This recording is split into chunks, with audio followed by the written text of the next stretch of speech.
saludo muy especial a mis compañeros de mesa, a Domingo, un gusto verte por acá, María Paula, con quien también hemos compartido, a ti Alberto y a Omar, y a todos quienes nos acompañan en esta conversación.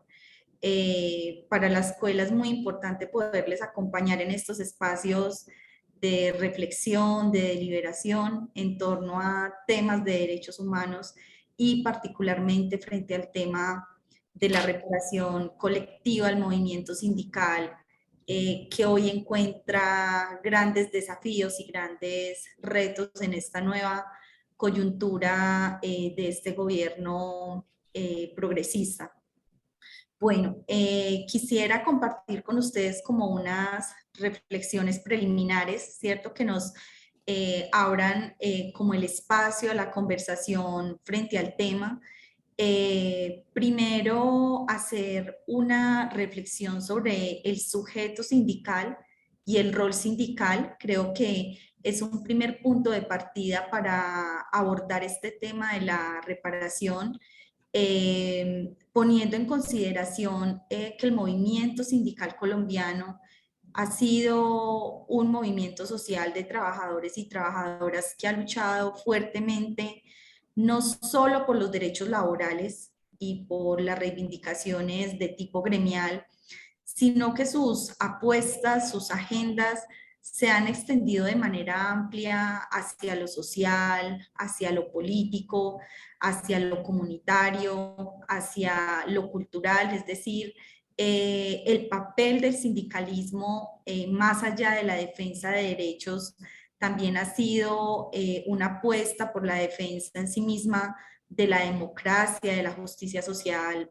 y de la paz.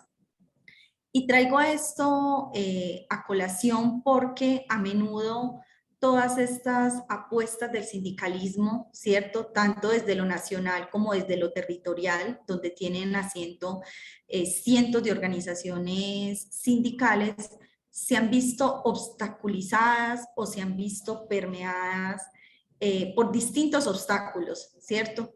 Son muchos los obstáculos que la libertad sindical, el ejercicio de la libertad sindical ha tenido en Colombia, y podríamos decir quizá que el más letal y el más cruel de esos obstáculos, como lo ha mencionado en la introducción Alberto, ha sido la violencia antisindical.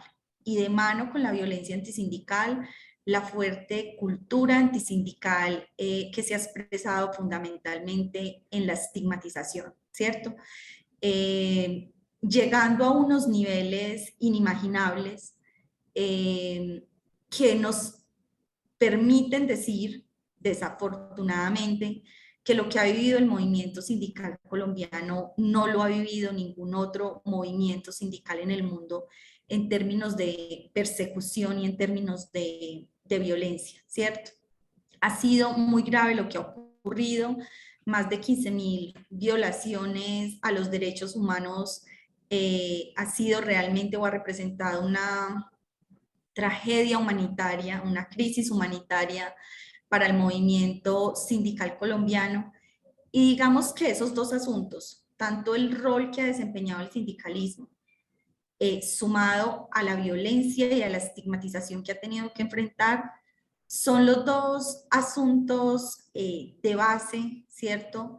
Los dos hechos fácticos que nos permiten a nosotros reivindicar hoy la importancia y la pertinencia, la relevancia de que el movimiento sindical sea reparado, ¿cierto? Se repara lo que se destruyó, se repara lo que se dañó, y hacia allá es hacia donde deberían girar como todas estas reflexiones en torno al tema de la reparación colectiva. Entendemos la reparación colectiva fundamentalmente como un derecho, ¿sí? Como un derecho que tienen las víctimas, y en este caso tanto las víctimas individuales como las víctimas colectivas. Por eso, además de hablar de reparación colectiva, hablamos de reparación integral, ¿sí?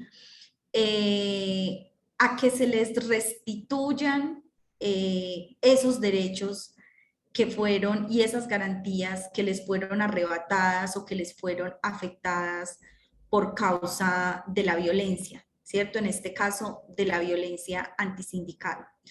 Una violencia que ha dejado profundos y agudos daños en el movimiento sindical, al menos en 4 dimensiones. En los derechos humanos, ¿cierto? En tanto representan daños hacia los derechos a la vida, la libertad y la integridad de sindicalistas. En los derechos laborales, porque en muchas ocasiones la violencia antisindical contribuyó a mejorar, a precarizar las condiciones laborales de la población trabajadora. En las libertades sindicales, porque muchos sindicatos desaparecieron con ocasión de la violencia, otros no desaparecieron, pero sí se vieron debilitados, disminuidos, convenciones colectivas desaparecieron, otros trabajadores que quizá hubiesen podido tener la posibilidad de afiliarse a un sindicato no lo hicieron como producto, como impacto, como huella de esa violencia. Y por último, tendríamos que decir que otra dimensión del daño se encuentra en las garantías democráticas, ¿sí? Realmente cada sindicalista asesinado o asesinada, cada amenaza, cada hecho de violencia contra el sindicalismo ha representado un ataque directo a la democracia colombiana. Ha representado un obstáculo a esos proyectos colectivos que estas personas estaban impulsando, a esas transformaciones sociales que le estaban apostando, a ese proyecto de país más justo, más acciones se quedaron en el camino y no pudieron llegar a buen término porque la violencia lo fracturó, lo exterminó, incluso en muchos casos. Entonces, hablamos de que la reparación colectiva justamente debe contemplar unas medidas integrales. De esto no me lo estoy inventando yo, esto el sindicalismo lo ha venido insistiendo durante décadas y creo que Omar ahora nos va a hablar de eso, pero las organizaciones ya tienen sindicales ya tienen sus propias propuestas de reparación colectiva y son propuestas que incluyen medidas para restablecer las condiciones previas a los hechos de violencia, medidas políticas, medidas simbólicas, medidas judiciales, y que todo esto, digamos, en su conjunto es lo que se espera que se implemente para que realmente podamos hablar de un derecho que sea efectivo y que le sea garantizado a las víctimas individuales y colectivas de la violencia antisindical. Sin embargo, hay unos retos grandes allí, ¿cierto? Digamos, hasta ahora les he hablado un poco del diagnóstico frente al tema de la reparación colectiva. Contamos nosotros con un marco normativo que nos brinda herramientas, nos brinda instrumentos para avanzar en esta tarea, pero pasados más de 10 años de que tenemos muchos de esos marcos normativos, imagínense, ya es más de una década, hoy podemos decir con contundencia que tener esas herramientas normativas no ha sido suficiente, ¿cierto? No ha sido lo que se requiere para que el movimiento sindical pueda avanzar y pueda hacer efectivo, pueda alcanzar el cumplimiento de este derecho de la reparación colectiva, ¿sí? Entonces, en este momento, con esto termino para darle la palabra a quien me precede. En este momento se requiere revisar ese balance, qué ha funcionado, qué no ha funcionado, qué se requiere implementar para dar impulso a ese proceso de reparación colectiva, porque como lo mencionaba, los mecanismos normativos están, pero esa ausencia de voluntad política que ha faltado, también la falta de dar más herramientas al movimiento sindical para que se pueda promover autónomamente el proceso de reparación colectiva, para que el movimiento sindical de manera amplia pueda avanzar en acuerdos para establecer tanto un inventario de daños, ¿cierto?, como unas propuestas de reparación como tal. Es algo que se requiere, ¿cierto? Y que pues obviamente tanto el movimiento sindical como las organizaciones que históricamente hemos acompañado estos procesos, estamos a la expectativa de que esta coyuntura política y social que tenemos hoy en el país realmente brinde las condiciones más favorables y más garantistas para que se pueda avanzar en términos de restablecer esta deuda histórica que hay con el movimiento sindical en Colombia. Gracias, Viviana. Muy puntual, muy bien en el manejo del tiempo. Has hecho énfasis en todo digamos, la crisis humanitaria, el daño causado, la victimización al derecho a la vida y cómo eso ha impactado al movimiento sindical, le ha impedido ejercer su rol en la sociedad y pues también plantea cómo, a pesar de con la movilización de las víctimas y del movimiento sindical, se ha logrado concertar un marco legal. La realidad es que no hubo la voluntad política para avanzar en realmente atender ese reclamo de reparar el daño a los trabajadores en términos de derechos laborales y en términos de derechos humanos. Entonces, haces unas preguntas central, ¿qué ha funcionado? ¿Qué no ha funcionado? Ahí entraría a mirar qué pasa con la ley de víctimas, con esa mesa de alto nivel que se sacó ese decreto, el 624, ese decreto, pero que realmente no se puso a funcionar, pero que hoy tenemos unas condiciones políticas diferentes y hay que evaluar cuál es la mejor ruta para la materialización de nuestro derecho a reparación individual y reparación colectiva de las víctimas del movimiento sindical. Entonces, gracias Viviana por los aportes.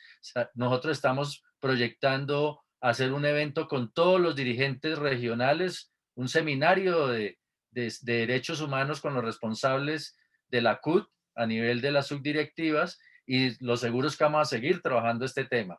Entonces, aspiramos ahorita a pasar después con las preguntas para que todos nuestros compañeros que hoy las compañeras y compañeros que nos acompañan vayan preparando sus preguntas para los panelistas. Pasamos entonces con la doctora María Paula Lemos. Buena tarde, María Paula, gracias por acompañarnos. Ella es abogada, defensora de derechos humanos de la Universidad Libre, especialista en Derecho Público de la Universidad Externado de Colombia, destacada en materia de Derecho Internacional de los Derechos Humanos y Justicia Transicional, con experiencia en escenarios académicos y de litigio ante el Sistema Interamericano de Derechos Humanos y el Sistema Integral de Verdad, Justicia, Reparación y No Repetición. Su trabajo también se ha centrado en el acompañamiento de las víctimas y comunidades en diferentes escenarios de litigio y formación, incluyendo la aplicación de los enfoques de género, étnico y etario. Entonces, María Paula, mil gracias por acompañarnos y pues te damos la palabra.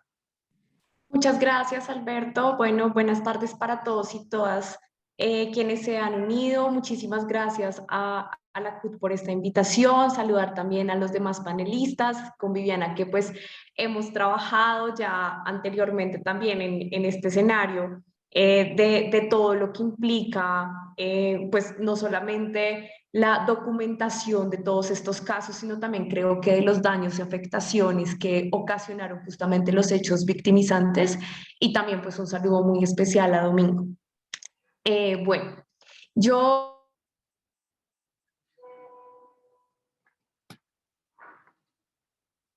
Se congeló la imagen, María Paula, ¿qué sería? Apagamos las cámaras, Pues estoy muy todo para poder establecer algunas de las rutas. ¿Me escuchan? Sí, no es que congeló pero vamos a apagar cámaras para ver si la señal mejora. Listo. Listo. Voy a intentar, no sé si quieren que también intente apagar la mía. No, no, tranquila, sigue. Listo. Ya te escuchamos. Perfecto. Entonces, como algunas rutas para que también se puedan ir pensando cuál es la mejor forma en este momento de, pues de implementar todo este trabajo que además ha sido durante muchísimo tiempo, que se han venido como recopilando las formas en las que pues se podría reparar el movimiento sindical en Colombia. Entonces, la primera pregunta que yo, digamos, me haría sería cómo poder implementar esas medidas de reparación cuando existen múltiples formas de victimización, ¿no? Y cuando la victimización, como ya lo mencionaba Viviana, se da como la consecuencia de una persecución histórica, justamente por abanderar como las luchas y el liderazgo del movimiento social y político, y que pues esto ha generado un montón de consecuencias que han sido absolutamente negativas y que además se han promovido desde diferentes esferas de poder, las cuales pues digamos han logrado también incluso mantener una esfera de impunidad que permite la repetición de estos hechos. Entonces, allí es muy importante, creo yo, que al retomar como las rutas sobre la reparación, primero entender que no se debe considerar, desde mi perspectiva, que las formas de reparación y las medidas de reparación que se han pensado durante todo este tiempo sea una construcción que ya esté acabada, ¿no? Sino justamente creo que es algo que permite todo el tiempo irse repensando las formas en las que podría ser reparado también de acuerdo al contexto nacional que se pueda estar presentando y pues que se presenta además en este momento en donde diferentes sectores pues ya han tenido como las invitaciones.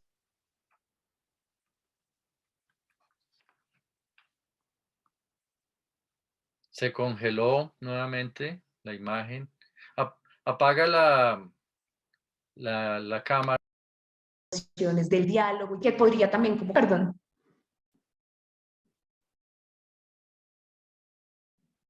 Hola, ¿me escuchan? Apaga la cámara porque si hay problemas de señal. Eso, listo, continúa. ¿Listo? ¿Me escuchan mejor ahí? Sí. Entonces, es justamente preguntarse cuál es el daño causado, cuáles son las dimensiones de ese daño, en qué nos afectó, en qué nos dañó todo lo que ocurrió y realmente cómo podemos llevarlo y cómo podemos llevar esos daños a una forma de reparación. Y entonces también la pregunta sería, ¿cómo me sentiría reparado o reparada? No solamente desde lo individual, como ya lo mencionabas antes, sino también desde lo colectivo, desde lo familiar y sobre todo pensándonos en que este tipo de respuestas pueden tener ya como como una idea inicial en lo que se logró recopilar con el informe que entregamos en marzo de este año sobre el genocidio antisindical, pero que además es importante concretar toda esa información que está allí en esas formas de reparación que podrían servirle al movimiento sindical. Entendiendo además que no es cualquier tipo de daño el que se genera aquí, sino pues que hay daños a la democracia, a la desincentivación misma de las personas que dejaron de pertenecer al movimiento, dejaron de impulsar sus luchas y sus causas justamente como consecuencia de estas formas de victimización que son múltiples. Entonces, cuando tenemos unos daños tan grandes que se extienden a la sociedad además, que silencian voces de lucha, voces de oposición, voces además que tienen propuestas alternativas. La pregunta es cómo podemos reparar este tipo de afectaciones, ¿no?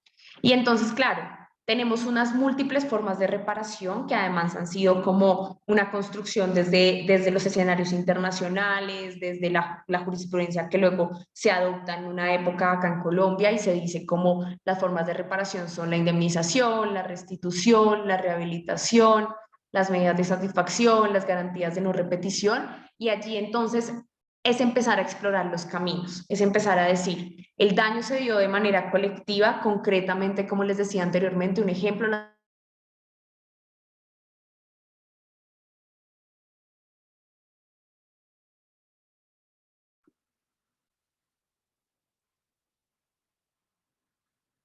María Paula, tenemos las afectaciones a la problemas. democracia. Entonces, Ya, ¿cuál? sí. Solucionar esa afectación a la democracia, eliminar la estigmatización. Entonces, creo que allí sería como importante empezar a hacer esas reflexiones. También, como lo mencionaba Viviana, si ya hay algunas medidas que han sido definidas desde el trabajo que ha impulsado la CUT en las diferentes seccionales y demás, pues también sería bueno preguntarnos cuáles son los escenarios y cómo proponer esas medidas, o sea, dónde podemos implementarlos, ¿no?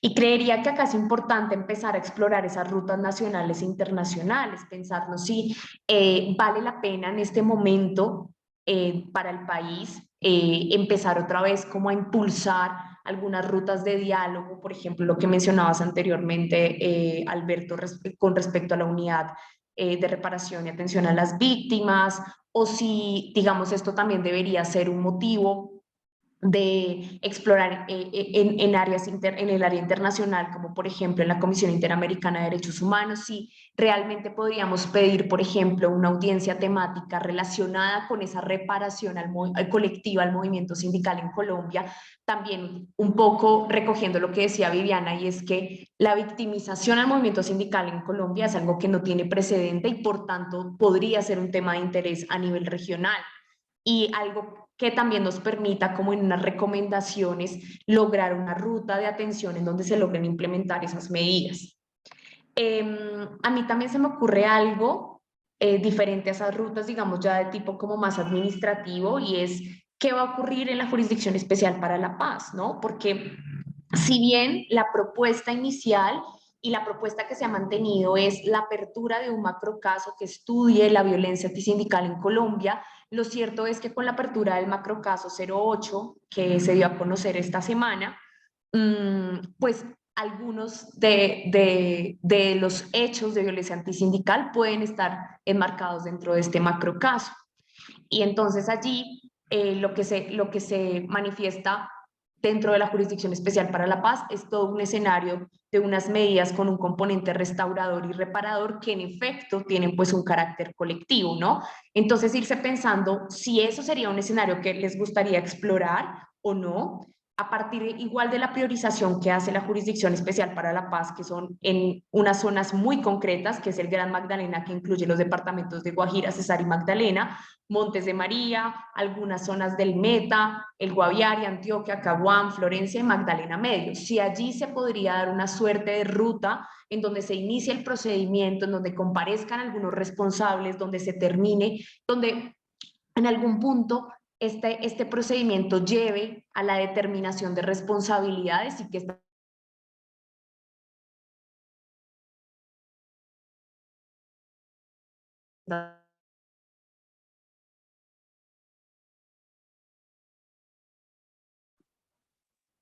estas personas puedan encargarse de esas.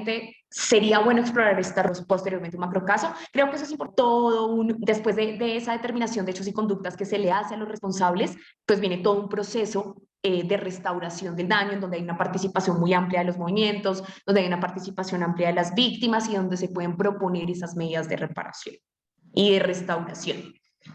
Y aquí quiero retomar algo que decía Viviana y que yo lo había pensado respecto de las experiencias con los inventarios de daños, y es que sí considero que es muy importante que se puedan ir pensando en la manera en la que se pueden implementar con un enfoque psicojurídico una metodología de inventario de daños. Esto es algo que ha servido mucho, de hecho, desde las organizaciones, sobre todo en el marco del caso 03 de la JEP, sobre asesinatos y desapariciones forzadas presentadas como bajas en combate por agentes del Estado, se ha venido impulsando la necesidad de crear estos inventarios de daños con la finalidad de tener un diagnóstico amplio respecto de cuáles fueron esos daños causados desde las diferentes dimensiones, pero también cómo puede ser reparado ese daño y cuáles serían esas rutas de implementación de esas formas de reparación que se proponen allí. Y entonces esto es importante porque no solamente tiene un enfoque jurídico, no solamente tiene ese enfoque político que es muy relevante, sino también tiene un enfoque psicosocial que ya permite que sea un documento que pueda ser utilizado pues por este organismo que tiene un carácter judicial, ¿no? Entonces, creo que aquí es muy importante ese inventario porque no solamente logra hacer el diagnóstico de daños, sino también permite ubicar las medidas de reparación que ustedes ya tienen definidas dentro de esos daños. Es decir, a los daños de manera colectiva se les puede reparar de estas formas en concreto. Mencionar cada uno de los daños y para todos esos daños establecer cuál es la medida, hacer una relación entre el uno y el otro. Y también creo que es importante el inventario de daños porque finalmente pone de presente las formas de resistencia que se han dado desde el movimiento sindical y que además tienen una trayectoria larguísima porque frente a la respuesta, a la falta de respuesta institucional, pues están las formas de resistencias y esas formas de resistencias deben también ser reconocidas como unas formas en las que hubo un impulso de reparación para las víctimas del movimiento, ¿no? Entonces, creo que es importante ponerlas de presente allí, que eso quede también reconocido, porque es lo que finalmente logra como visualizarse respecto de esos obstáculos que impuso en algún momento la institucionalidad. Y pues también mencionarles que es muy importante en estos momentos, sobre todo si eventualmente se decide el escenario de la Jurisdicción Especial para la Paz, poder tener unas propuestas muy concretas que además provengan desde las víctimas con ese desarrollo que se ha dado durante años, que sea algo que sea producto de lo que realmente pasó y que tenga una relación de causalidad entre los hechos y el daño causado, porque les cuento que hay varias propuestas hoy día que se enmarcan solamente en medidas que se les van a otorgar o sea, que tienen como un componente de sanción para los comparecientes de la JEP, pero que esas sanciones igual tienen un componente restaurador que deberían beneficiar a las víctimas, pero estos se están marcando únicamente dentro de la institucionalidad, dentro de lo que la institucionalidad puede ofrecerles a los comparecientes y digamos que se desdibuja ese daño causado y la forma en que deben ser reparadas las víctimas. Entonces también eso para que sea un motivo de reflexión, para que se puedan también anticipar a las maneras en las que ustedes sí consideren que deberían ser reparadas.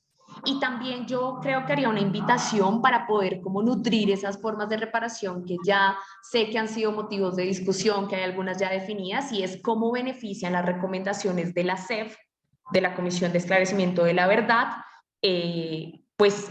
para el movimiento sindical, ¿no? Para esas formas de reparación colectiva. ¿De qué forma logramos que esas recomendaciones, por ejemplo, me pongo a pensar en el acceso a los archivos? Eso nos puede servir cuando han sido utilizados los organismos de inteligencia para perseguir el movimiento sindical.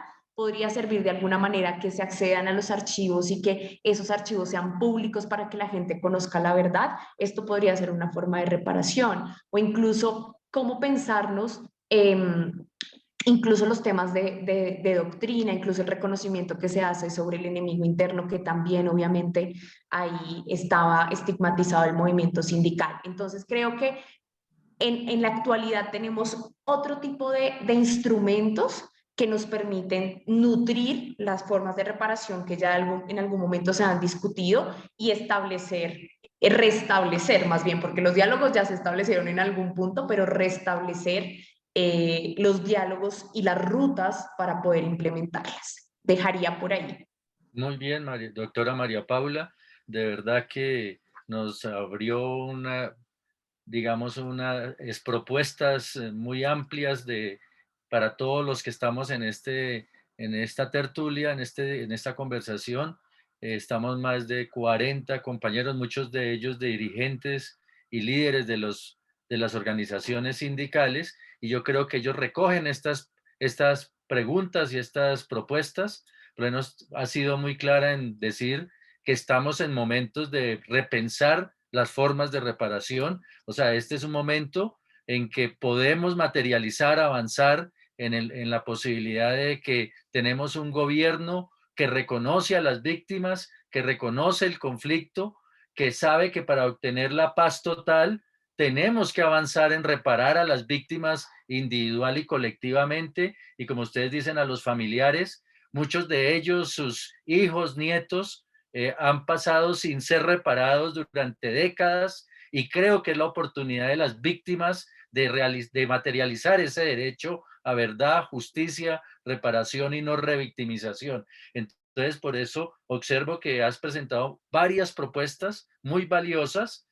Voy a mencionar por lo menos la de convocar una audiencia temática. Entiendo que en la Comisión Interamericana de Derechos Humanos, para hablar de reparación al movimiento sindical colombiano como un fenómeno que no debe ocurrir en América Latina, y que hay unos responsables, unos victimarios, un Estado que debe reparar al movimiento sindical, y hoy ese Estado está en manos de un gobierno progresista que en su programa tiene el compromiso de reparar a las víctimas, no solo del movimiento sindical, sino del movimiento social en general. Entonces, creo que todas estas propuestas muy valiosas y que cada uno de las compañeras y compañeros de los sindicatos, pues tiene que pensarse cómo se repara el sector salud, cómo se repara la USO, cómo se repara FECODE. Cada uno debe mirar, responder esa pregunta. ¿Qué medidas son las que les repararía su situación de daño causado?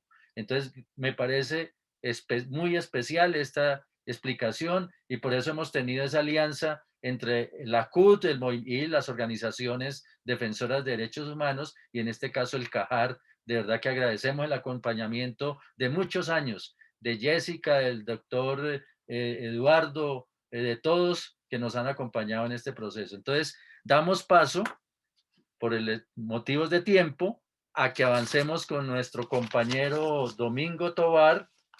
Como decía, fue miembro del comité ejecutivo en varios periodos, es presidente de la CUT, responsable de derechos humanos y estaba yo repasando en estos días cómo se hicieron cartillas de reparación colectiva reclamando la memoria, un centro donde tengamos, recobremos y las nuevas generaciones de trabajadores conozcan a quienes entregaron su vida por defender los derechos laborales y construyéramos ese centro de memoria y se nos reparara el daño de impedir la labor sindical, el impedir la negociación colectiva. Han desaparecido sindicatos y recuerdo que con Domingo se construyeron en encuentros de víctimas, en nuestros congresos de la CUT se levantaron esas cartillas, esas propuestas de reparación colectiva que hoy esa aspiración podemos hacerla realidad. Entonces, de verdad que mandarle un abrazo muy especial a Domingo y gracias por acompañarnos. Tiene la palabra, Domingo Tovar. No, porque tengo otros. Pero hago para los apaga el sonido y le damos la palabra a Domingo. Tengo que tener cuidado porque eso es refrigerante. Pero apaga el audio, me da el favor. Eso no es agua normal, mejor dicho. Héctor, ¿tienes el sonido encendido? No. Por favor, apagarlo. Luisa. Hola, bueno. Buenas tardes. Buenas tardes, Domingo. Sí, continúe. A Viviana, María Paula, Alberto, a Omar y a todos los compañeros y compañeras que estamos participando en esta tertulia, mi abrazo. Yo sigo trabajando en el tema de derechos humanos desde la costa. En Barranquilla llevamos un tiempito metiéndole el hombro a la construcción de un observatorio regional de derechos humanos. Pero bueno, allá nos juntamos y seguimos trabajando. Para no repetir algunas cosas de las dos intervenciones bien planteadas anteriores, yo hago unos aportes porque en este tiempo he buscado lograr interpretar algunos fenómenos. Lo primero es que el genocidio, el exterminio contra el movimiento sindical tiene un carácter político en la lucha de clase. Y por lo tanto los opresores, los que reprimen, no van a facilitar los caminos ni para reconstruir la memoria, ni mucho menos para la reparación. Dos, la sociedad colombiana como tal no se apropió del proceso de paz, del proceso de negociación, ni del proceso de las víctimas. ¿Sí? 4, se generó una sensibilización hasta en el mismo movimiento sindical con el tema de las violaciones a los derechos humanos y las muertes constantes. Entonces, hoy nosotros, ustedes que están allá, hay que replantearnos una primera forma de reparación colectiva es la reconstrucción del movimiento sindical, ¿sí? Porque es que los gobiernos anteriores casi que no lo permitían y creyeron que con una cuña en televisión se estaba haciendo eso. Quinto, tenemos un buen material porque yo aún conservo mis archivos porque son los instrumentos de trabajo. Tenemos un buen material que se elaboró con las organizaciones que nos han acompañado. Entonces, teniendo en cuenta que los dos momentos son diferentes a cuando se produjo la crudeza del conflicto y al momento que tenemos hoy. ¿Cierto? El problema no es hoy si es un gobierno democrático o progresista. El tema es que hay un Estado que es responsable y tiene como Estado colombiano que reparar los daños que causa a sus cogobernados, ¿cierto? Esa era una discusión de fondo que siempre traíamos con los otros gobiernos. Otro elemento que yo tengo es que el gobierno muy habilidosamente desarticuló el proceso cuando nosotros lo empezamos a consolidar a través del Móvice. Lo desarticuló de dos maneras. Una, creando un comité de víctimas para cada una de las poblaciones y aún para territorios, ¿sí? Y dos, a partir de unas políticas de subsidio de miseria, y la víctima como tal estaba más pendiente de la ayuda humanitaria, desde luego por subsistencia, que estar pendiente del proceso de cohesión para la construcción de unas propuestas, ¿cierto? Entonces, nosotros, bueno, de pronto por el afán y la inexperiencia, permitimos que la reparación individual se separara de la reparación colectiva, ¿cierto? Y hay gente hoy que le han dado unos dineros y ya no quieren saber nada de eso, porque yo me he dedicado como a buscar la gente en la costa y a tratar de reconstruir procesos. Entonces yo creo que debemos actualizar unas propuestas de reparación colectiva que tenga en primera instancia un significado político desde la responsabilidad del Estado. No estamos diciendo que entonces el presidente Petro es el que va a asumir la responsabilidad. No, es un Estado colombiano, las instituciones, parte de lo que está planteando el presidente, las reformas a la policía y al ejército. Nosotros tenemos que aprovechar ese tipo de situaciones porque ellos fueron gestores del conflicto, ¿sí? Entonces nosotros tenemos que plantearnos ese tipo de situación y lograr meter al resto de los sectores, las etnias, ¿sí?, a las otras poblaciones en el marco de esta reparación colectiva, que todos los procesos organizativos tienen derecho a la reparación colectiva. Entonces, yo creo que estamos en el momento y me parece saludable que se haga el ejercicio para que a partir del decreto 624 se convoque la mesa, una mesa nacional que tenga representatividad de las regiones y de los sectores más afectados en el movimiento sindical para empezar a reconstruir las propuestas. Por lo menos quedaron en borradores algunas propuestas como era el reconocimiento, que yo recuerdo que aún en el gobierno de Lucho Garzón se lograron cambiar el nombre de unas calles, se lograron cambiar los nombres de unos colegios, habíamos quedado con un proyecto de un monumento en Urabá, las zonas así específicas. Eso teniendo claro que ha sido una constante y que planteémonos de la siguiente manera. Hoy creámonos que tenemos 4 años para lograr empujar este proceso. Y como en Colombia estamos detrás de la coyuntura que es muy cambiante, entonces hoy nuevamente nos ponemos detrás de la coyuntura de la negociación con el ELN, el resto de grupos armados. Nos ponemos detrás de la coyuntura de la recuperación de la jornada laboral.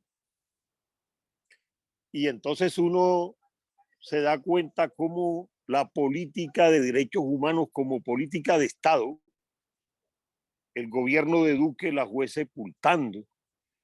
Y hoy tenemos un trabajo casi doble, sacarla del sótano, por lo menos para ponerla en el primer piso presentable.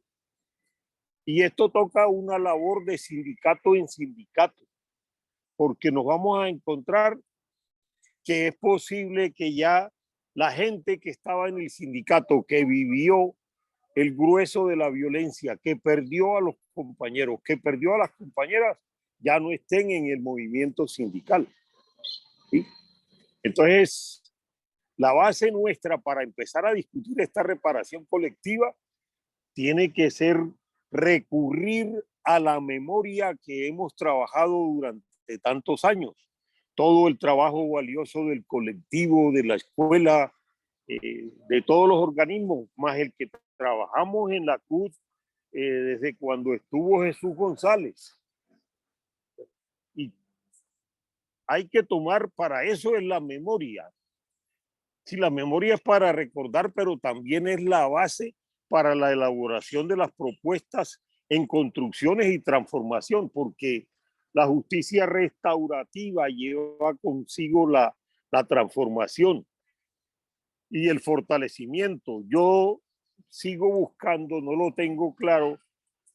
Por supuesto, yo no soy abogado y soy un mero activista de este movimiento social. ¿Qué va a pasar con el informe de la JEP? ¿Cómo pega el informe de la JEP con el proceso de reparación? ¿Sí? Si eso logramos que sea una base fundamental, por eso se presentó el caso del sindicalismo. A partir de ahí y de lo que tenemos, nosotros tenemos que reconstruir con la gente las propuestas de reparación colectiva. Y habíamos planteado muchas, ¿sí? Entonces, yo hago esos aportes, yo sigo disponible, estoy trabajando en lo que sé hacer y ustedes y el resto de la sociedad pues sabe que cuentan conmigo. Gracias. Muy bien, Domingo, gracias por los aportes. De verdad que muy valioso este intercambio, recobrar la memoria a los dirigentes de la Central Unitaria de Trabajadores CUT, y pues hace la propuesta, creo que ahorita que se va a presentar una agenda por parte de las centrales al gobierno nacional, pues se va a hablar, propone lo de la necesidad de que esa reparación tiene que contener la reconstrucción del movimiento sindical, salir de esa marginalidad, de esa situación cuantitativa de 4.5% de afiliación sindical. O sea que esa relación que tiene el derecho a la libertad sindical, el derecho a asociación, con el estatuto del trabajo, también tiene que ver con la reparación colectiva. O sea, es un derecho, como lo decía Viviana, es un derecho que hoy tenemos que poner el tema de la vida, el tema de los derechos humanos, sacarlo del sótano y ponerlo en la agenda nacional. Entonces, creo que todas las propuestas de cómo hay que echar mano a la memoria, hay que ir a trabajar con la gente, con los liderazgos de los compañeros que han trabajado este tema de derechos humanos, desempolvar los archivos, visibilizar a nuestros mártires, y creo que pues se ha hecho una buena, digamos, escenario de propuestas, y que es el momento de, por lo menos en el marco de propones que en el marco del decreto 624, en esa mesa de alto nivel entre los ministerios del trabajo, el Ministerio del Interior, el ministerio también estaría, digamos, el grupo fundamental de ministerio y el mismo presidente, nosotros, las centrales obreras, el movimiento sindical, se haga un encuentro amplio con mucha participación de las regiones para retomar este tema de la reparación colectiva al movimiento sindical, ya que los anteriores gobiernos, que es el Estado el responsable, pues no tenían la voluntad política. Hoy hay que hacer y materializar esa voluntad política encontrándonos con la gente y con las víctimas. Eso sería. Gracias, Domingo, y damos paso a que nuestro compañero Omar Romero, todos lo conocemos, es abogado, el compañero viene del sector del Sindicato Único de Trabajadores del Cemento, de Sutimac, y actual ejecutivo y responsable del Departamento de Derechos Humanos de la CUT Nacional. Entonces, que hemos venido y con ellos, venimos impulsando este trabajo de defensa de la vida, de la paz con justicia social, de los derechos laborales, pero fundamentalmente es impulsar el tema de la reparación colectiva al movimiento sindical. Entonces, compañero Omar, tiene la palabra.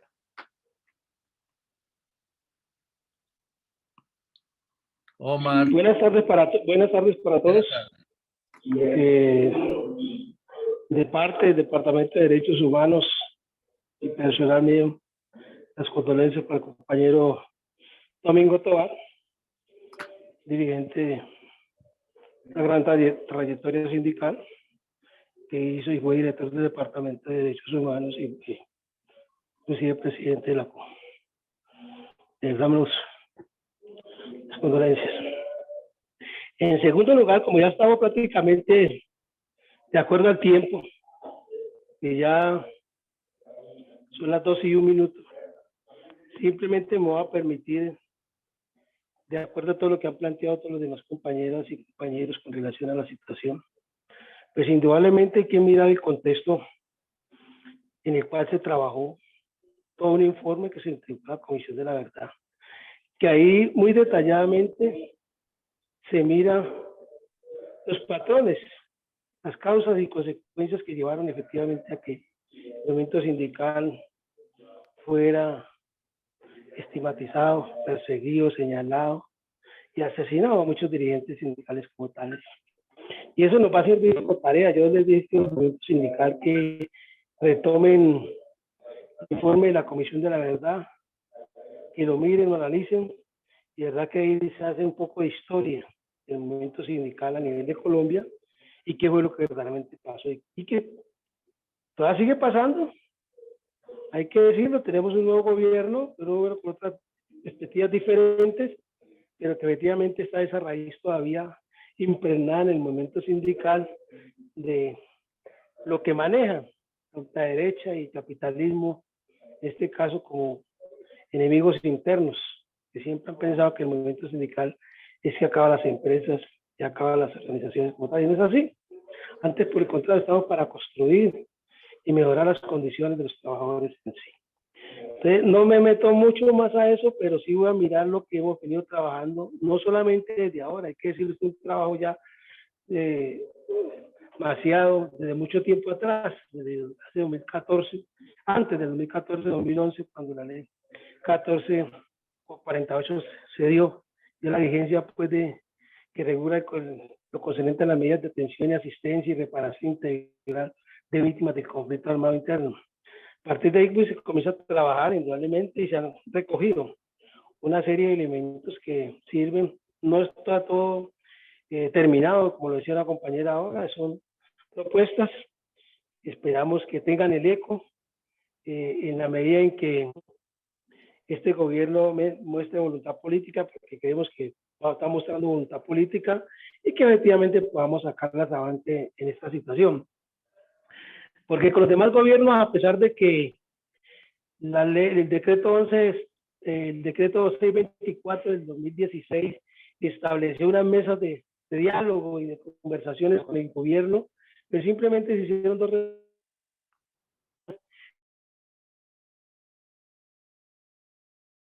construcción que hemos hecho durante mucho tiempo con respecto a lo que tiene que ver con la reparación integral, colectiva e individual que le llamamos nosotros. La reparación colectiva debe ser integral, la reparación individual debe ser integral del movimiento sindical. Y para ello nosotros hemos construido una serie de puntos, no son todos, pero que en la medida en que podamos en actividad, porque inclusive estos días hacíamos una reunión, damos el informe para la Comisión de la Verdad, las organizaciones, y miramos también la necesidad de llevar un artículo de reparación colectiva en el Plan Nacional de Desarrollo del Gobierno. Ya se ha construido una propuesta en ese sentido, y han salido varias redacciones y seguramente vamos a darlas a conocer el día del 8 de septiembre, donde se va a entregar la agenda laboral del gobierno, del gobierno de Pedro. Pero entre las medidas consisten en qué? Primero, medidas que restituyan y transformen las situaciones iniciales, reconstruyendo organizaciones sindicales exterminadas y debilitadas, resucitando convenciones colectivas acabadas. Segundo, medidas legislativas que permitan transformaciones de fondo, tal como la aprobación e implementación del Estatuto del Trabajo, con participación del sindicalismo, que además reglamenten las normas internacionales y transnacionales como los convenios de la OIT. Medidas simbólicas, tales como la generación de campañas comunicativas, publicaciones y en múltiples medios y de manera masiva que permitan conocer la historia de vida de personas y organizaciones sindicales afectadas por la violencia antisindical, actos públicos de desagravio frente al sindicalismo y a las organizaciones violentas, donde se asuma la responsabilidad estatal por acción u omisión de la violencia antisindical.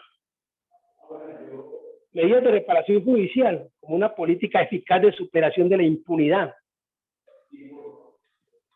Se hace necesario que el Estado cumpla su papel frente a las garantías del derecho a la verdad y al acceso a la justicia por parte de las víctimas de la violencia sindical. Como podíamos ver nosotros en el informe que entregamos a la Jurisdicción Especial para la Paz, que pudimos documentar 84 casos, ahí se evidencia una vez más que hay una inoperatividad de la justicia con relación a los asesinatos del movimiento sindical, que son más de 3.500 como tales.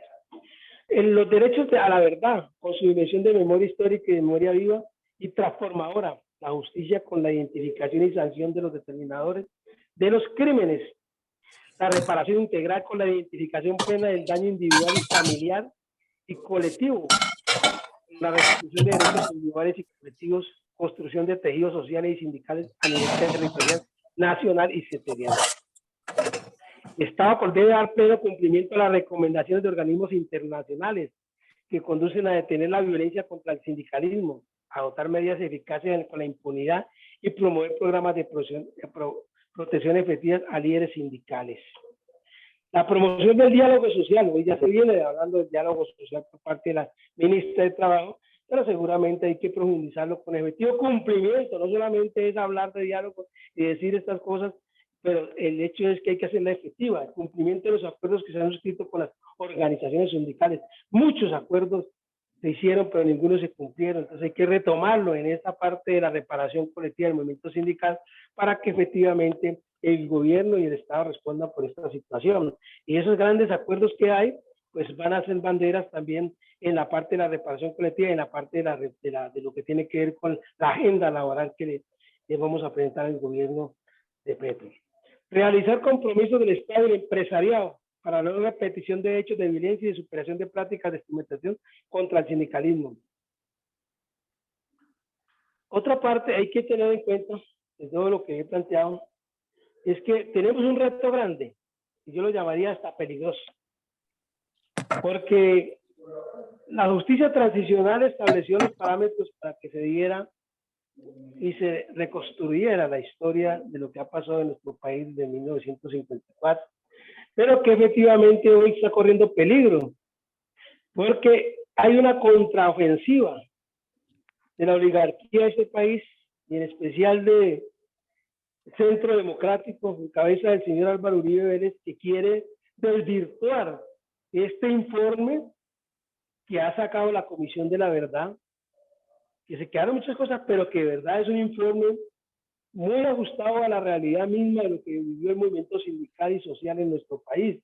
Hoy se pretende, por medio de esta institución, querer acabar con este informe, y por eso ellos van a sacar una serie de cartillas. Entonces viene un pulso interesante, que nos toca a todo el movimiento sindical, a todo el movimiento social, al mismo gobierno, si es que se compromete o está comprometido con este proceso de frenar la violencia y querer la paz total, como lo ha dicho el presidente Petro, pues seguramente tenemos que buscar cómo coordinamos todo un trabajo de defensa de esta información, porque ellos no se van a quedar quietos y van a querer desvirtuar esa realidad que se presenta en este informe de la Comisión de la Verdad. Ese es otro reto grande que tenemos. No solamente basta con ir a pedir, sino que hay que buscar la forma de cómo logramos efectivamente defender esta información, y a la vez también buscar la forma de que no se repita esto que vivimos durante mucho tiempo y que seguimos viviendo en este momento.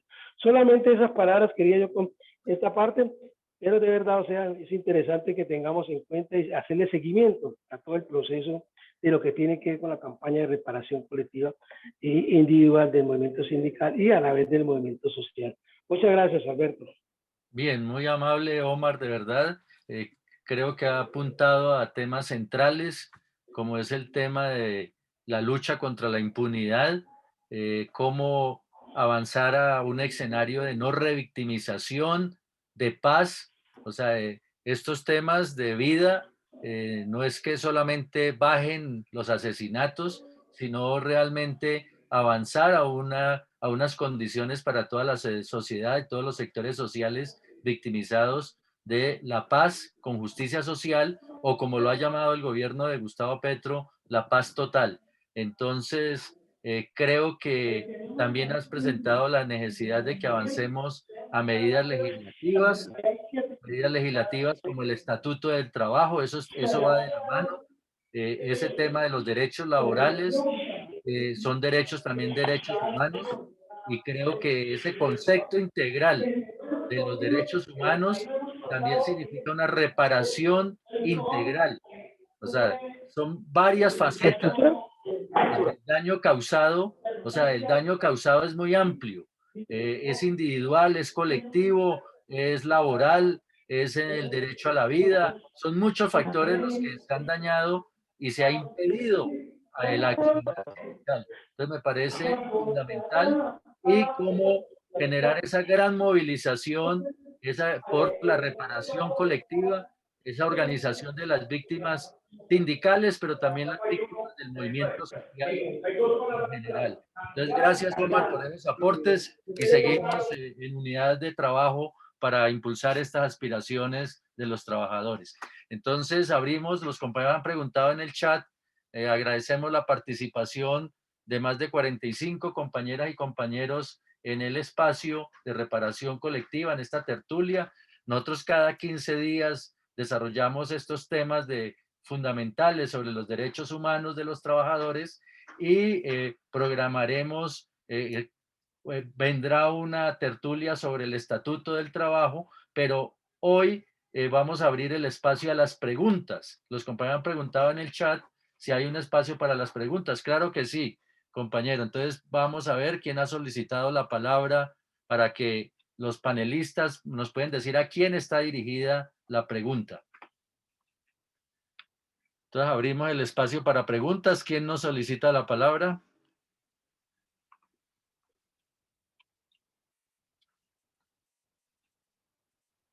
Bueno, entonces veo que Sintra Unirip debe ser el sindicato de la unidad de víctimas. Tiene la palabra, compañera o compañero.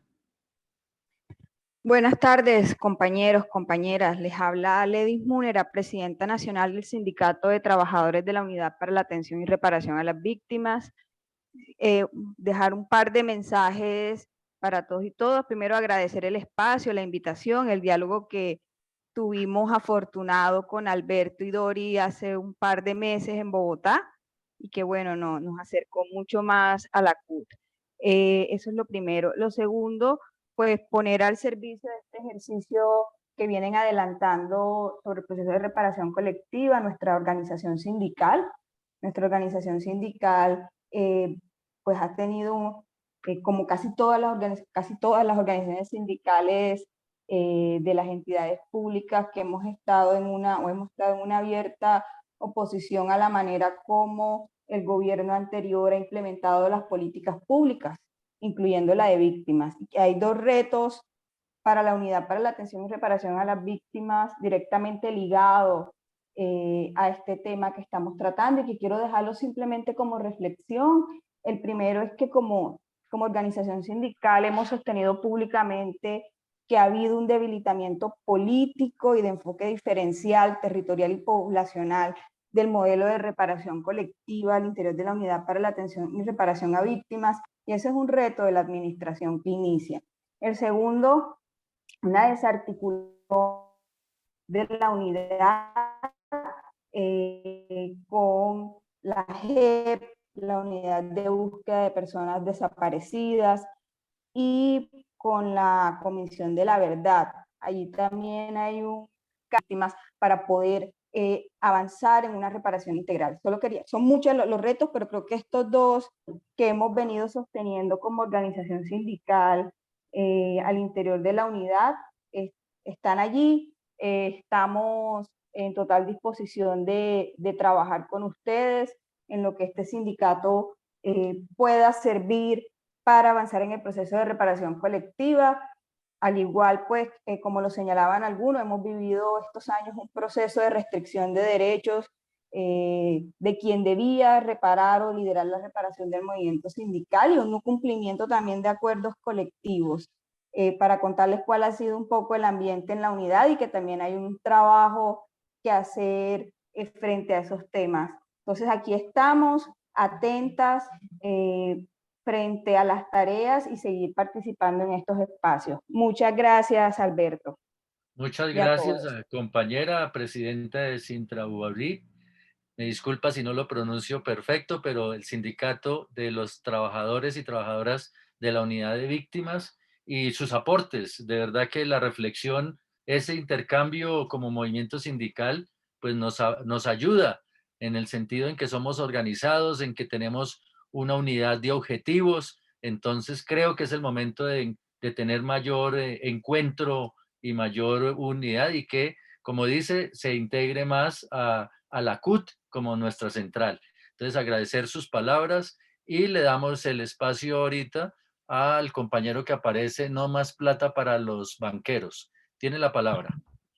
Gracias, muy buenas tardes. Mi nombre es Dani Moreno. Yo soy trabajador del sector aéreo con la aerolínea Avianca hace 18 años y bueno, vinculado al movimiento sindical ya hace poco más de una década, precisamente enfrentando una de las consecuencias en esa construcción que este momento histórico nos llama de apelar pues a lo que los diálogos de paz quedó como los ejes fundamentales para el acuerdo de paz, ¿no? Y aquí han mencionado ese criterio de la verdad, ¿no? Que es tan indispensable y pensaría que en eso es importante reconocer a manera de autocrítica, ¿sí? A veces uno ve que solamente el problema lo llevamos hacia la contraparte, ¿sí? Pero es importante hacer la autocrítica en ese apelar a la verdad y muy de acuerdo sobre lo que plantean. La reconstrucción del movimiento sindical se hace necesaria y es importante. El aporte que quiero hacer es la autocrítica, porque sin duda, pues ha habido sectores que han contribuido precisamente desde la acción u omisión a todo lo que se ha recogido en los diferentes informes ya construidos que aquí pude escuchar sobre lo que es la persecución o bueno, el exterminio en concreto. Esa cifra de 3.500 asesinados de verdad que, como suele pasar en este país, es una vergüenza, y honrar a esos asesinados me parece muy importante y resalto esa labor que han venido haciendo. Y bueno, desde ahí es eso, ¿no? No podemos seguir en lo mismo, y digamos que desde el movimiento solamente se pretenda, digamos, como abordar estos espacios en tres centrales, me parece que no es un buen mensaje, ¿sí? Considero que es importante reconocer que existen 7 confederaciones en el país, y sobre esa base de respeto a los procesos, algunos pues de décadas, otros que se han venido retomando, dar ese ejemplo y empujar todos para el mismo lado, ¿no? Que en este caso pues es seguir esos ejes y pasar de la verdad a la justicia y bueno, a la reparación y garantías de no repetición. Entonces desde ahí era como mi invitación, ¿sí? A que ojalá este tipo de espacios, y creo pues que ya está pues lo construido, el decreto que mencionan acá, el 624, desde ahí salir a articular. Yo pertenezco a la Confederación Unión de Trabajadores de Colombia, UTC, está en un proceso de reconstrucción, estamos impulsando un pequeño sector allí, precisamente esto de la resignificación y la memoria histórica. Se sabe que esta central pues fue políticamente una orden, digamos, de Estados Unidos, la crearon acá los curas, el Partido Conservador, pero bueno, eso hace parte de la historia, y en esta nueva realidad, sí, digamos que hay que reconocer que unas víctimas somos los trabajadores que entramos, digámoslo, a los medios de producción en este siglo, en el año 2000, ¿cierto? Que entramos esas nuevas generaciones sin derechos, prácticamente por estos modelos de tercerización, ¿sí? Que tuvo, digamos, el aval de dirigencias sindicales en todos los niveles, sindicatos de base, de industria, de gremio, y confederados y federados.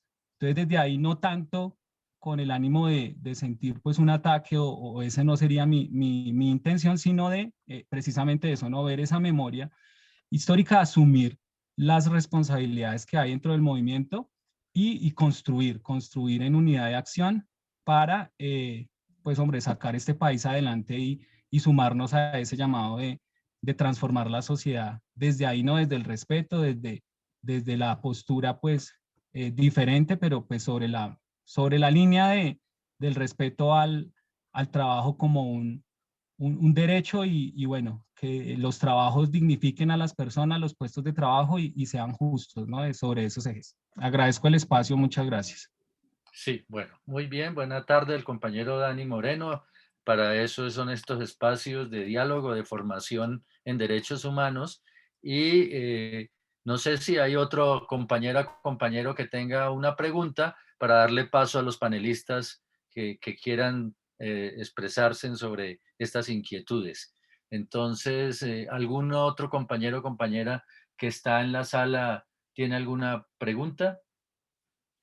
Que levantan la manito, los dos compañeros han levantado la manito, no sé si otro levanta la manito o aparece aquí en el chat, pueden también solicitar la palabra en el chat. Bueno. Entonces, de verdad, como nos damos cuenta que hay muchos retos con este tema de reparación colectiva, o sea, tenemos una responsabilidad muy fuerte, tanto por nuestro movimiento sindical, por toda la situación de informabilidad, de precarización, de vulneración a los derechos humanos que se dan cotidianamente, sino también con el reto de tener un gobierno alternativo, popular, y que tenemos que aprender a hacer gobierno, a llevar adelante esos compromisos de defender los derechos de todos. Entonces, por eso este espacio de reparación colectiva creo que es uno de los temas para poner en la agenda política, en la agenda pública, y tenemos hoy como movimiento sindical esa responsabilidad de ponerla muy en alto en memoria de nuestras víctimas. Entonces, no sé si hay, el compañero que aparece por una J sería la última intervención y le damos a los panelistas. Sí, compañero.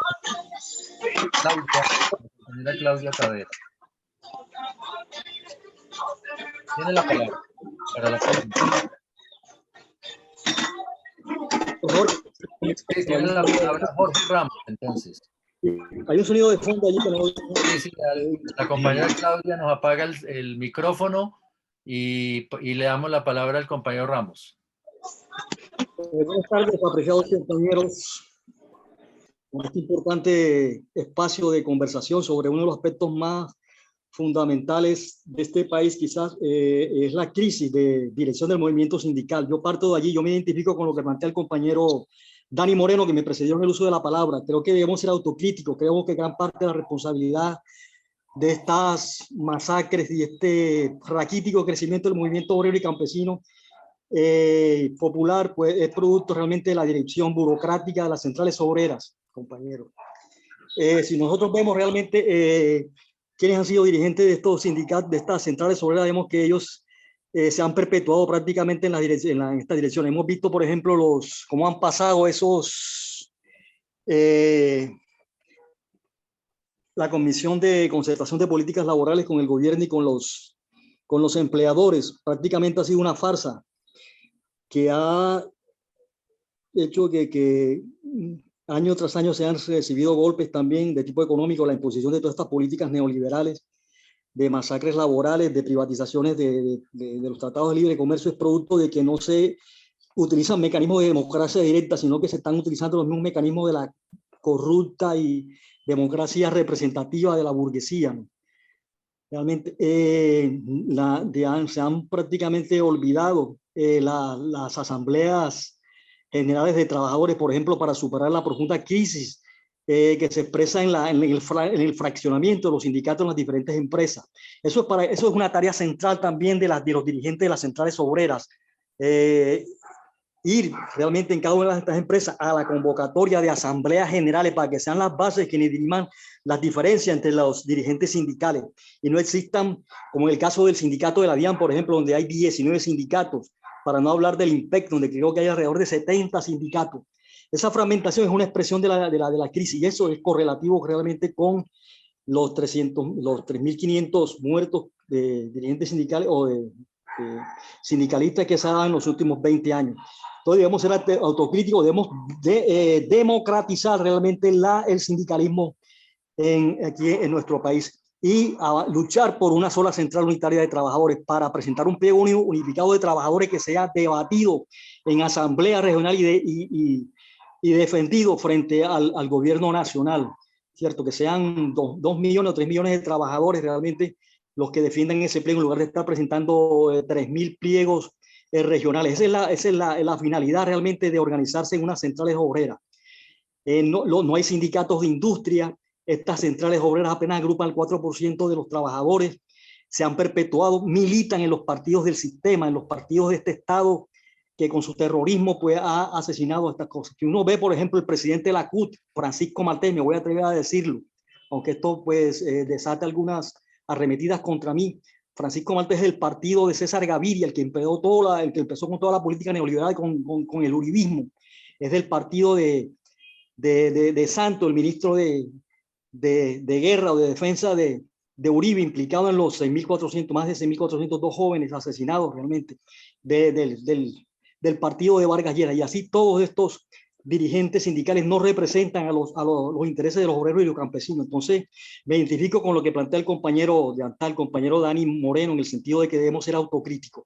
El movimiento sindical, por los métodos burocráticos que lo han dominado, realmente es responsable en gran parte de lo que está pasando. Lo hemos visto realmente como fue desbordado prácticamente por el estallido de estos jóvenes, por el paro nacional del 21, porque por cuenta de ellos esto no se habría dado. Ellos apenas programaron una jornada laboral apenas, y de 4 horas es lo que siempre están acostumbrados a hacer, esa serie de pantomimas con las cuales se quieren justificar y legitimar ante las bases, pero que realmente pues no contribuye. Debemos preparar desde la base un paro nacional indefinido de la producción, realmente eso está a la orden del día, porque si bien es cierto que tenemos un gobierno pues, progresista que salió que en medio de, precisamente, canalizó toda esa inconformidad de esos sectores y logró a través de las elecciones derrotar electoralmente a estos sectores narcoparamilitares, también es cierto que acatándolo o compartiéndonos el llamado que ha hecho ellos a implementar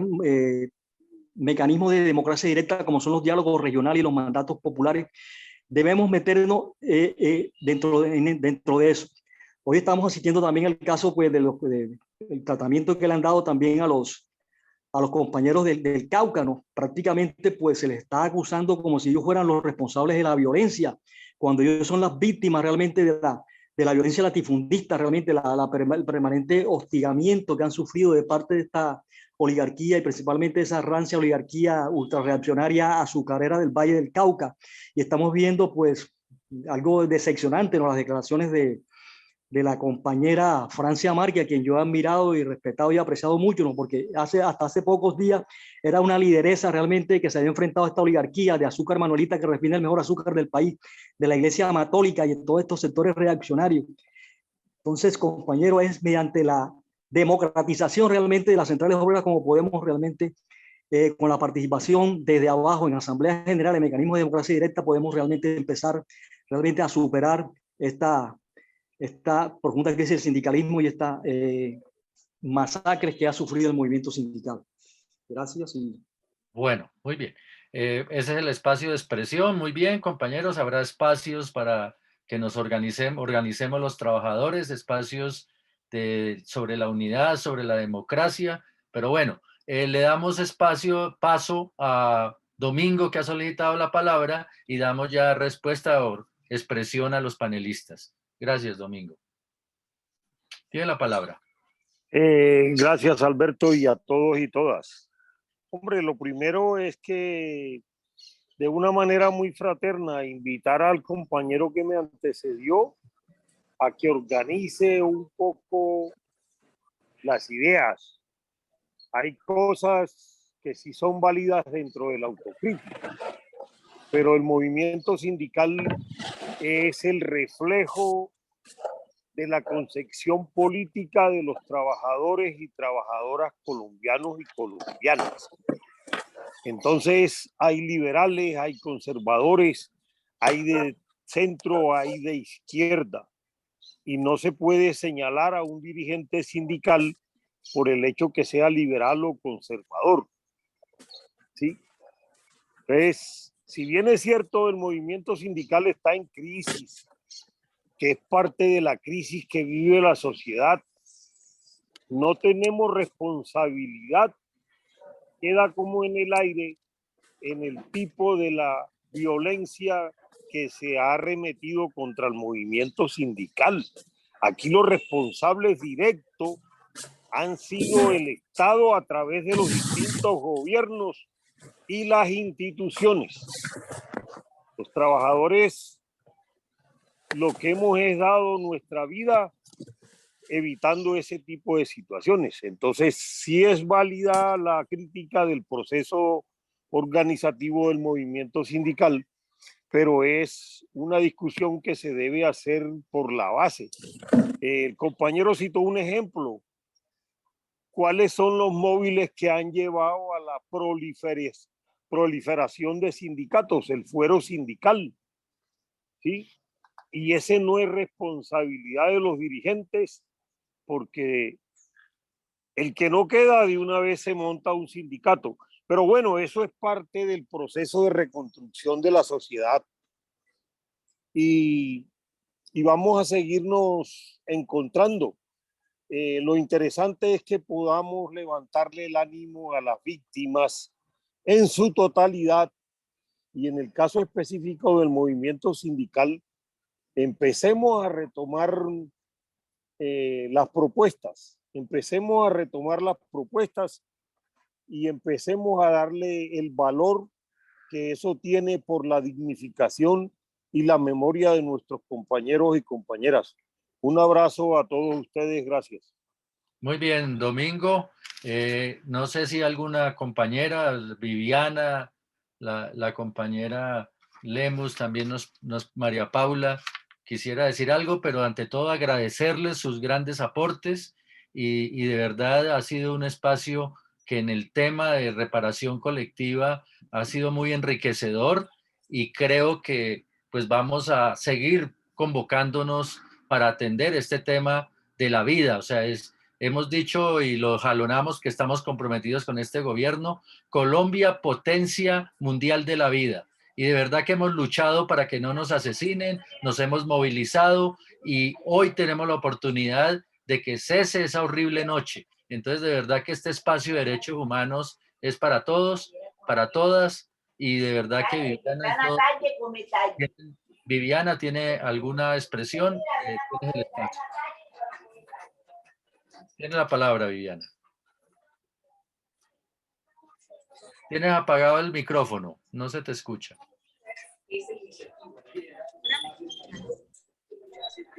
¿Ya sí me escuchan? Ahora sí. Ah, bueno, les pido disculpas. Bueno, no, agradecer muchísimo el espacio, creo que ha sido una conversación muy enriquecedora, reconocer cómo este camino que han avanzado las organizaciones sindicales y las víctimas en materia de reparación y también reivindicar que es un camino que sigue abierto, como lo mencionaban algunas personas acá y particularmente María Paula. Y por último, también hacer como una invitación, articular a todo este proceso de reparación colectiva también el impulso y la acción movilizadora por la verdad y por la memoria histórica de las organizaciones sindicales. Creo que son herramientas fundamentales para avanzar en este proceso y bueno, seguiremos también encontrándonos y tejiendo y construyendo juntos y juntas en este camino. Bien. Muchas gracias, Viviana. Y pues ya el tiempo se nos agotó. Agradecer la participación de verdad de 45 compañeros, a todos los que han participado, pero fundamentalmente pues a través de Viviana, la Escuela Nacional Sindical, a través de María Paula Alcajar, a nuestro compañero Domingo y a Omar Romero por de verdad que abrir estos espacios, este compromiso con estos temas vitales que aspiramos se convierta en la agenda sindical, la agenda de los trabajadores y de un nuevo país. Entonces, agradecerles a todos, pues saludar a Hildebrando, a Luisa, a todos los que han ayudado para este proceso, a Julián, espero que también esté Dori, Neri, todos los que nos acompañan, mandarles un abrazo, un saludo por el acompañamiento a Ingrid, a los que logré ver allí, a Marcela, a todos los que nos han acompañado. Entonces, feliz tarde para todas y todos y pues nos vemos en la próxima tertulia y en los próximos eventos. Mil gracias. Muchas gracias, un saludo a todos. Gracias. A todos y todas, buena tarde. Chao. Gracias a todos. Gracias, Paul. María Gracias Paula. para todos y todos. Chao. Feliz tarde. Chao. Chao, chao. Muchas gracias para todos. Buena tarde.